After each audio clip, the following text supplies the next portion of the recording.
Hello అండి అందరికీ. I'm doctor వందన, మీ ఇంటి డాక్టర్. తమ్నైల్ చూశారు కదా, బాలింతల గురించి అనమాట ఈ వీడియో. అంటే వాళ్ళు ఎలాంటి ఫుడ్ తీసుకోవాలి, ఎలాంటివి తీసుకోకూడదు అనేసి. అయితే ఈ వీడియోలోకి వెళ్ళడానికంటే ముందు నేను జనరల్గా మ్యాక్సిమం ఈ ప్రెగ్నెంట్ లేడీస్ గురించి, తర్వాత బాలింతల గురించి, చిన్నపిల్లల గురించి, తర్వాత ఈ సర్జరీకి వెళ్ళేటప్పుడు మత్తు ఇంజెక్షన్ ఇస్తారు కదా, వాటి వల్ల ఎఫెక్ట్స్ ఏంటి అని ఇట్లా జనరల్గా మ్యాక్సిమం అన్ని రకాలైనటువంటి వాటి మీద వీడియోస్ చేస్తుంటానన్నమాట. సో మీకు వేటి గురించి ఏదైనా డౌట్ ఉన్నా మీరు నా వీడియో కింద కమెంట్ చేయండి, నేను ఖచ్చితంగా మీకు రిప్లై ఇస్తాను. అండ్ దానికంటే ముందు ప్లీజ్ నా ఛానల్ని సబ్స్క్రైబ్ చేసుకొని and me family members, friends అందరికీ కూడా షేర్ చేయండి. ఖచ్చితంగా మీకు యూజ్ అవుతాయి ఈ వీడియోస్. సో మరి మనం ఏమాత్రం లేట్ చేయకుండా టాపిక్లోకి వెళ్ళిపోదాము. జనరల్గా బాలింతలకి మన ఇంట్లో వాళ్ళు చెప్పేది ఏంటి అంటే అన్ని ఫుడ్స్ తీసుకోకూడదు, పథ్యం ఉండాలి అని చెప్పి స్పెషల్గా ఇంట్లో కొన్ని పౌడర్స్ తయారు చేస్తూ ఉంటారనమాట. ఈ తెల్లవాయిలతో కారం కావచ్చు, లేదంటే ఇంకా వేరే కొన్ని మసాలా దినుసులు అవన్నీ వేసి ఈ పథ్యం పౌడర్ అనేసి దానికి సపరేట్గా పెట్టేస్తారు. ఇంకా అన్నంలోకి మంచిగా వేడిగా నెయ్యి వేపించి ఈ పౌడర్ ఒక్కటే తినమంటారనమాట. ఇంకా వాళ్ళకి నాన్ వెజ్ కానీ, గుడ్లు కానీ, వేరే రకరకాలైనటువంటి కూరగాయలు కానీ అస్సలు తినొద్దు అని చెప్తుంటారు. ఇది మీరు మేజర్గా చేసే మిస్టేక్. ఎందుకు అంటే చెప్తాను చూడండి. మీరు ఇప్పుడు ఏ ఫుడ్ అయితే తీసుకుంటారో అది మీ రక్తంలో కలిసి, అంటే దాంట్లో ఉన్న విటమిన్స్, మినరల్స్, ఎనర్జీ అదంతా రక్తంలో కలిసి రక్తం నుండి పాల రూపంలో వెళ్తుందన్నమాట. బిడ్డ తాగినప్పుడు ఆ ఎనర్జీ మొత్తం బిడ్డకి వెళ్తుంది. సో చక్కగా ఈ విటమిన్స్, మినరల్స్ అన్ని బిడ్డకి ఎంత మంచిగా వెళ్తే అంత బాగా బిడ్డ బరువు పెరుగుతుంది, మంచిగా పాలు తాగుతుంది, వాళ్ళ మెదడు కావచ్చు, తర్వాత వాళ్ళ జ్ఞాపక శక్తి ఇవన్నీ కూడా మంచిగా అభివృద్ధి చెందుతాయన్నమాట. మీరు ఇలా కాకుండా పథ్యం పెట్టేసి ఊరికే ఈ ఓన్లీ తెల్లవాయి కారమో లేదంటే ఇంకేవేవో కారాలు చేస్తూ ఉంటారు ఈ పెద్దవాళ్ళు. ఈ ఒక్కటే పెట్టారు అంటే ఎక్కడి నుంచి వస్తాయండి ఈ విటమిన్స్, మినరల్స్ అవన్నీ? ఇంకా అవే లేకపోతే పాల నుంచి ఏం ఎనర్జీ వెళ్తుంది బిడ్డలకి?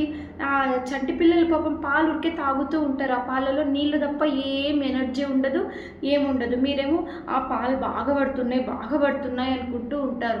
పాలు పడ్డం కాదు ఇంపార్టెంట్, పడే పాలు ఎంత క్వాలిటీగా బేబీకి వెళ్తున్నాయి అనేది మీరు చూసుకోవాలన్నమాట. అంటే దాంట్లో పోషక పదార్థాలు వెళ్తున్నాయా లేదా? మీరు తింటే బిడ్డకి వెళ్తాయి, మీరు తినకపోతే బిడ్డకి వెళ్ళవు. సో మీరు ఖచ్చితంగా ఈ పథ్యం ఇవన్నీ పక్కకు పెట్టేసేయండి. శుభ్రంగా అన్ని రకాల ఫ్రూట్స్ తినండి, రకరకాల కూరగాయలు, రోజుకొక రకం కూర చేసుకోండి. తర్వాత మీరు నాన్ వెజ్ కూడా నిర్భయంగా తీసుకోవచ్చు. కాకపోతే ఫస్ట్ ఒక 10-20 రోజులు బ్లీడింగ్ ఎక్కువగా ఉంటుంది. అండ్ ఈ చికెన్ వీటి వల్ల ఏంటంటే బాడీలో కొంచెం హీట్ ప్రొడ్యూస్ అవుతుంది అంటాం, కాబట్టి మీరు ఆ టైంలో అవాయిడ్ చేయండి. తర్వాత వన్స్ బ్లీడింగ్ ఆగిపోయిన తర్వాత కావాలంటే మీరు శుభ్రంగా నాన్ వెజ్ తీసుకోండి, ఎగ్స్ తినండి, ఆకుకూరలు ఇవన్నీ తీసుకోవడం వల్ల మీ పాలు మంచి శక్తిగా వెళ్తాయన్నమాట. బిడ్డ కంటే ఊరికే ఏదో నీళ్ళతో కూడినటువంటి పాలు కాకుండా ఎనర్జీగా పాలు అనేది బిడ్డకు వెళ్తాయి. బిడ్డ మంచిగా, అందంగా, పుష్కలంగా, చాలా ఆరోగ్యంగా తయారవుతుంది. సో ఒక మదర్కి ఏం కావాలి? బిడ్డ ఆరోగ్యంగా ఉండడం కంటే. సో దయచేసి ఈ వీడియో ఫస్ట్ ఆఫ్ ఆల్ మిమ్మల్ని ఎవరైతే ఇంట్లో చూసుకుంటున్నారో, మీ అత్తగారులు కావచ్చు, మీ మదర్ కావచ్చు, ఆడపడుచులు ఎవరైతే మీకు ఫుడ్ వండి పెట్టే వాళ్ళు ఉంటారో వాళ్ళకి దయచేసి ఇది చూపించండి. ఎందుకంటే వాళ్ళే ఫస్ట్ బాలింతల్ని చెడగొట్టేది. మా కాలంలో మేము చాలా తినేవాళ్ళము, అంటే వాళ్ళే ఫస్ట్ చెడగొట్టేది. అంటే మా కాలంలో మేము అసలు ఇవన్నీ తినేవాళ్ళం కాదు, జస్ట్ అన్నము ఈ కారం ఒక్కటి తినేవాళ్ళం, అయినా ఎంత బాగా పాలు పడేవి, మీరు ఎంత పుష్కలంగా తయారై బయటకు వచ్చినారు, ఈ డాక్టర్లు ఊరికే చెప్తూ ఉంటారు ఇవన్నీ ఉత్తుత్తు మాటలు అని అంటూ ఉంటారు. సరే వాళ్ళ ప్రకారమే మాట్లాడుకుందాం. వాళ్ళు అప్పుడు శారీరక కష్టం ఎంత బాగా చేసేవాళ్ళు. వాళ్ళు ప్రెగ్నెన్సీ టైంలో ఉన్నప్పుడు ముద్ద, తర్వాత జొన్న రొట్టి ఇలాంటి మంచి స్ట్రాంగ్ ఫుడ్ తీసుకునేవాళ్ళు. అందుకోసమే వాళ్ళు ఉట్టి కారమే తిన్నా కూడా పాలల్లో మంచి శక్తి వెళ్ళేది.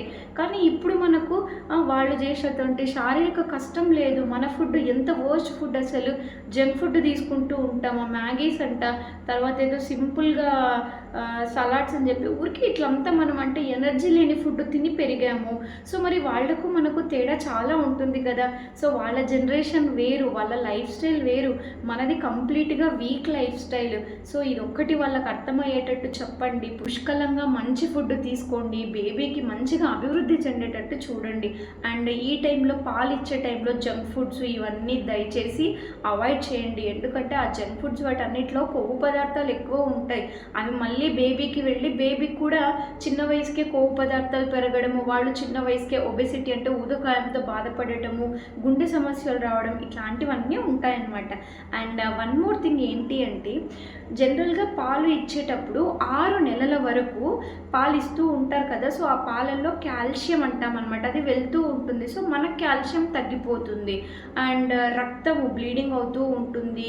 సో రక్తం కూడా తగ్గిపోతూ ఉంటుంది. కాబట్టి ఈ ప్రాబ్లమ్స్ అన్నీ ఉండకూడదు అంటే మీరు పాలు ఇచ్చే 6 నెలల వరకు, అంటే బిడ్డను కన్నప్పటి నుండి మీ బిడ్డకు 6 నెలలు వచ్చే వరకు కాల్షియం ట్యాబ్లెట్లు, ఐరన్ ట్యాబ్లెట్లు ఖచ్చితంగా తీసుకోవాలి. మీకు ఇంత డీటెయిల్గా ఎవరు చెప్పరు, డాక్టర్ జస్ట్ అడ్వైస్ చేస్తారు అంతేగాని మళ్ళీ మీ డాక్టర్ తీసుకుంటున్నారా లేదా తీసుకుని ఇట్లా పడి ఎవరు మీ ఆరోగ్యం గురించి కేర్ తీసుకోరు. సో మీకై మీరే ఇవన్నీ గుర్తు పెట్టుకొని ఈ 6 మంత్స్ దయచేసి కాల్షియము, మీరు ఎంత మంచి ఫుడ్ తీసుకున్నా కూడా కాల్షియం ట్యాబ్లెట్లు, ఐరన్ ట్యాబ్లెట్లు ఖచ్చితంగా తీసుకోవాలి. ఇది మాత్రం మర్చిపోకండి. మీరు ఇట్లా తీసుకోకుండా ఉంటే మాత్రం నడుము నొప్పి ఎక్కువ రావడము, తర్వాత ఈ ఎముకలు ఇవన్నీ కూడా పటిష్టంగా అంటే బలంగా ఉండకుండా తయారైపోవడము, ఫ్యూచర్లో మళ్ళీ నెక్స్ట్ ప్రెగ్నెన్సీస్కి ప్రాబ్లమ్స్ వచ్చేటట్టు ఉంటాయి. సో ఇప్పుడు నేను చెప్పిన చిన్న టిప్స్ గుర్తుపెట్టుకోండి. ఫుడ్ మంచిగా తినండి, జంక్ ఫుడ్స్ అవాయిడ్ చేయండి, టాబ్లెట్స్ ఖచ్చితంగా 6 మంత్స్ వరకు వేసుకోండి. అండ్ మీరు ఈ జాగ్రత్తలన్నీ పాటించారంటే మీ బిడ్డ ఖచ్చితంగా మంచిగా ఎదుగుతుంది. అండ్ వన్ మోర్ థింగ్ అండి, నా ఛానల్ని కనుక ఎవరైనా సబ్స్క్రైబ్ చేసుకోకపోతే ప్లీజ్ ఛానల్ని సబ్స్క్రైబ్ చేసుకోండి. And me friends, family members అందరికీ పెట్టండి. ఎందుకంటే నేను జనరల్గా అన్ని టాపిక్స్ మీద వీడియోస్ చేస్తూ ఉంటాను అనమాట. ఏదో ఒక టాపిక్ ఖచ్చితంగా మీకు సరిపోయే టాపిక్ అయి ఉండొచ్చు, ఖచ్చితంగా యూస్ఫుల్ అవుతుంది. అండ్ ఈ వీడియోని కూడా షేర్ చేయడం మర్చిపోకండి. All the best, bye bye.